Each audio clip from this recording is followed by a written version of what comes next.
ट्रेनों में अक्सर ये होता है कि जब हम यात्रा करते हैं तो सामान चोरी हो जाते हैं। उसके 2-3 पैटर्न हैं जो हम जनरली हमने ऑब्ज़र्व किए हैं कि पैटर्न ये है कि कई बार प्लेटफ़ॉर्म पे जब ट्रेन खड़ी होती है, तो जो प्लेटफ़ॉर्म पे असामाजिक तत्व चोर वगैरह होते हैं, वो सामान निकाल के यात्री को ले जाते हैं, मोबाइल छीनने जैसी घटनाएँ हो जाती हैं।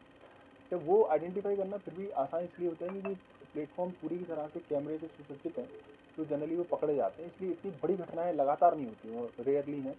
दूसरा एक तरीका ये होता है कि जो आउटर्स हैं, आउटर्स पे जो आसपास बस्तियां बनी हुई हैं वहाँ पर भी जब ट्रेन खड़ी होती है तो वहाँ जो बस्ती में से कुछ लोग जो रहते हैं चोरी वगैरह करते हैं, वो आपराधिक तत्व ट्रेन में चढ़ते हैं और लोगों के सामान या तो खींच लेते हैं या उनके सामान उतार कर चोरी कर लेते हैं। अरे कई दिनों से ये देखने में आ रहा था कि लगातार ट्रैवल बैग चोरी हो रहे थे। जो ट्रैवल बैग बड़े ट्रॉली बैग होते हैं उनको उतारना इतना आसान नहीं होता क्योंकि उसमें काफ़ी सामान भी रहता है, कपड़े वगैरह रहते हैं और ये उतारना इतना ईजी नहीं रह जाता है। हम लोगों ने ये जब घटनाएँ हो रही थी तो प्लेटफ़ॉर्म पे भी सब कैमरे ढूँढवाए, आउटर्स पे भी जा के जो है काफ़ी पतारासी करी लेकिन कोई ठोस सुराग नहीं लग रहा था। इसी घटनाक्रम में 8 तारीख को दिसंबर में एक घटना हुई। आकांक्षा करके एक फरियादी हैं जो भोपाल में रहती हैं।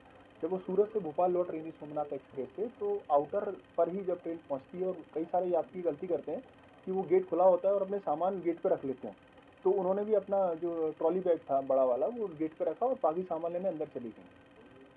जिससे कि निकलते समय आसानी से उतर जाए स्टेशन आने के पहले। लेकिन उसके बाद ये हुआ कि जब ट्रेन बाहर आउटर पे खड़ी हुई, आउटर से पहले ही खड़ी हुई, तो कोई उनका बैग चुरा के ले गया। उस पे मामला रजिस्टर्ड किया गया था। बैग में उनके इस्तेमाली कपड़े वगैरह थे, सोने की अंगूठी भी थी और भी सामान थे, घड़ियाँ वगैरह थी, कीमती सामान थे। उस पे इन्वेस्टिगेशन हमने प्रोब किया। जब उस घटना को लेकर इन्वेस्टिगेशन प्रोब हुआ तो हमको कहीं आउटर्स पे भी कुछ नहीं दिखा और नहीं दिखने के बाद फिर हमने धीरे से सोचा कि आउटर के अलावा ट्रेन कहाँ और रुकी थी। जब हमने उसके चार्ट लिए तो हमको मालूम पड़ा कि ट्रेन आउटर के पहले भी रुकी थी। जो आरिफ नगर ब्रिज आप देखेंगे तो वहाँ आउटर नहीं है। आउटर शुरू होता है फर्स्ट सिग्नल से, डी केबिन से, लेकिन आरिफ नगर ब्रिज आउटर के पहले की जगह है जहाँ आसपास बस्तियाँ भी नहीं है। तो वहाँ जब ट्रेन खड़ी हुई तो वहाँ के कैमरे जब हम खंगालते पहुँचे तो उसमें कुछ संदेह ही दिखे। ट्रैवल बैग ले जाते हुए बाइक पे, तो हमको लगा इतनी रात को 2:30-3 बजे कौन जो है इतने ट्रैवल बैग लेके बाइक से निकलेगा। इस पे जब हम आगे बढ़े और फुटेजों को लेके तो फिर हमको जब बाहर से हमने सूचना संकलन शुरू किया तो हमको मालूम पड़ा कि 3-4 लोग हैं जिनके नाम हमारे पास आए कि इन लोगों की गतिविधियाँ ट्रेन की पटरियों के आसपास देखी जाती है। ये लोग कई बार वहाँ जुआ भी खेलते हैं या वहाँ रातों को घूमते रहते हैं। ये सूचना जब हमको प्राप्त हुई तो टीम ने वरिष्ठ अधिकारियों को निर्देश था, हमने ये सूचना से हमारे एसआरपी सर को अवगत कराया। तो उसके हिसाब से हमने एक टीम तैयार करके 15 दिन लगातार उसी एरिया में रात भर रेकी की है। 15 दिन रेकी करने के बाद जो पहला आदमी हमारे पकड़ में आया वो आसिफ करके एक लड़का था। आसिफ 22 साल का है और ये नारियल खेड़ा गौतम नगर का रहने वाला है। आसिफ को पकड़ के जब वो पूछताछ की, क्योंकि वो बहुत ज़्यादा डिनाई इसलिए नहीं कर पाया क्योंकि फुटेज में हमको दिख ही रहा था वो जाते जाते मैच हो गया। तब उसने बाकी 3 साथियों का नाम बताया। ये चारों लोग उसी एरिया के रहने वाले हैं, सेम एरिया के रहने वाले हैं और बाय प्रोफेशन ये लोग मंडी में जो सब्जी मंडी है आरिफ नगर ब्रिज के नीचे जाके वहाँ पर हमाल का काम करते हैं। तो जब इसने बताया अपनी पूछताछ में कि जब हमाल का काम करते करते कई बार काम नहीं मिलता था मंडी में, तो फिर उसके जो 3 साथी हैं उसमें से कुछ के रिकॉर्ड भी हैं। उन्होंने कहा कि आजकल हम ये काम कर रहे हैं तो साथ में जुड़ जाओ, उसमें पैसा अच्छा खासा है, फालतू की हमाली भी नहीं है। तो तब से ये उनके संपर्क में आया और संपर्क में आने के बाद उसने बताया करीब 5-6 महीने से ये लगातार ये काम कर रहे थे।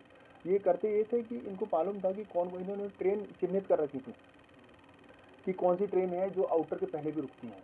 तो जो चिन्हित ट्रेनें जब उनके आउटर के पहले रुकती थी और जनरली वो दरवाजे खुले होते हैं एसी कोचेस के, लोग खुले खुले रख जाते हैं कि स्टेशन आने वाला है कई बार और सामान निकालते हैं, तो ये आसानी से उसमें चढ़ते थे। 2 लोग चढ़ते थे, 2 लोग नीचे रहते थे और ये चढ़ के यात्रियों के ट्रैवल बैग जो ट्रॉली बैग में उठा के नीचे अपने दोनों साथियों को देते। तो बाइक से लोग आते थे।